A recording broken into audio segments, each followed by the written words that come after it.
The Highwayman by Alfred Noyes. Part 1. The wind was a torrent of darkness among the gusty trees.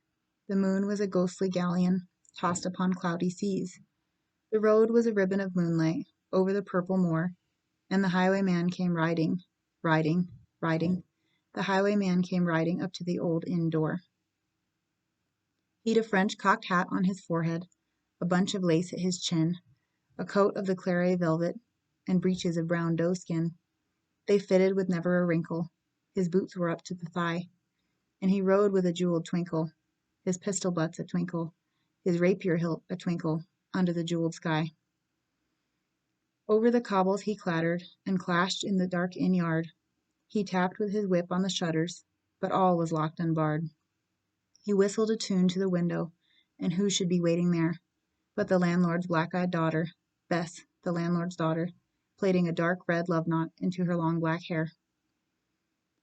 In the dark old inn-yard, a stable wicket creaked, where Tim the ostler listened. His face was white and peaked. His eyes were hollows of madness, his hair like mouldy hay, but he loved the landlord's daughter, the landlord's red-lipped daughter. Dumb as a dog he listened, and he heard the robber say, "One kiss, my bonny sweetheart. I'm after a prize tonight, but I shall be back with the yellow gold before the morning light. Yet if they press me sharply and harry me through the day, then look for me by moonlight, watch for me by moonlight. I'll come to thee by moonlight, though hell should bar the way." He rose upright in the stirrups. He scarce could reach her hand, but she loosened her hair in the casement. His face burnt like a brand, as the black cascade of perfume came tumbling over his breast, and he kissed its waves in the moonlight. Oh, sweet black waves in the moonlight. Then he tugged at his rein in the moonlight and galloped away to the west. Part 2. He did not come in the dawning. He did not come at noon, but out of the tawny sunset, before the rise of the moon.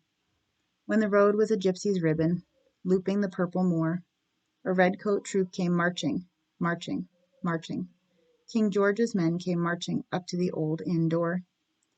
They said no word to the landlord, they drank his ale instead, but they gagged his daughter and bound her to the foot of her narrow bed. Two of them knelt at her casement, with muskets at their side. There was death at every window, and hell at one dark window, for Bess could see through her casement the road that he would ride. They had tied her up to attention with many a sniggering jest. They had bound a musket beside her, with the muzzle beneath her breast. "Now keep good watch," and they kissed her.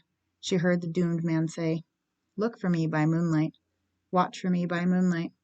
I'll come to thee by moonlight, though hell should bar the way." She twisted her hands behind her, but all the knots held good.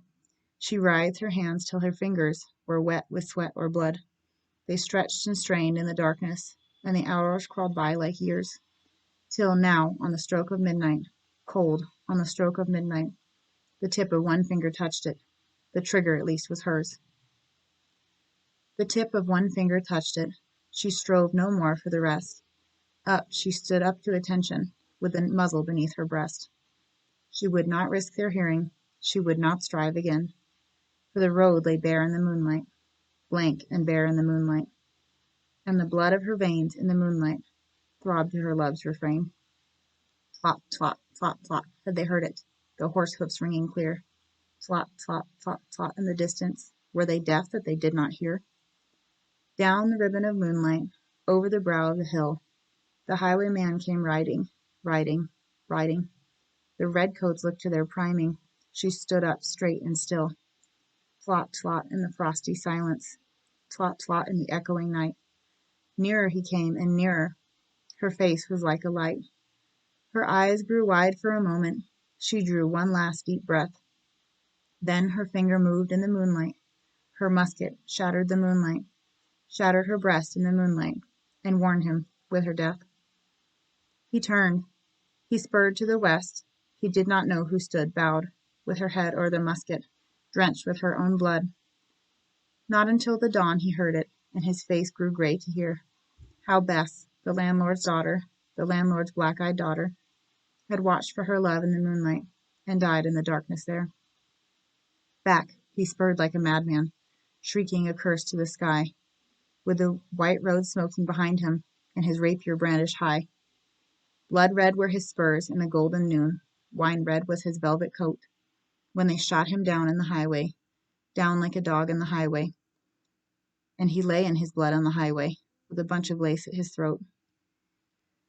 And still of a winter's night they say, when the wind is in the trees, when the moon is a ghostly galleon tossed upon cloudy seas, when the road is a ribbon of moonlight over the purple moor, a highwayman comes riding, riding, riding.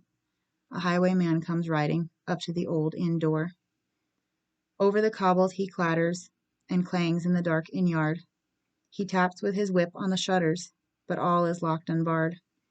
He whistles a tune to the window, and who should be waiting there but the landlord's black-eyed daughter, Bess, the landlord's daughter, plaiting a dark red love knot into her long black hair.